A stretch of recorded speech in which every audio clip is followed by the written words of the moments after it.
તમે આ સમગ્ર વિષયને કેવી રીતે જુઓ છો? જો આપણે તો ખાલી જોવાનું જ રહ્યું બેન, કારણ કે કોઈના જામીન થાય કે તો અદાલતની પ્રક્રિયા છે.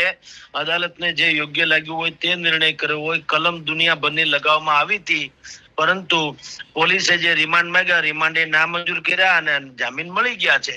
તો એક ચેપ્ટર અત્યારે જુઓ તો કાનૂની પહેલુની દ્રષ્ટિએ જુઓ તો એક ચેપ્ટર પૂરું થયું કમસે કમ, પણ આ અલ્પ વિરામની પૂર્ણ વિરામ થાય તો વધુ સારું.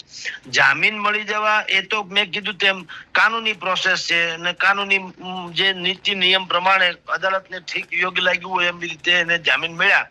પણ આ જામીન તો મળી ગયા, પણ હવે એને પાછી હતી એને જમીન મળી જાય ડાયરાની, ઈ બાબતમાં બહુ મહત્વનું છે કામ. કોઈ ડાયા માણસ વચ્ચે રહીને આ વિવાદ સમાવે તો.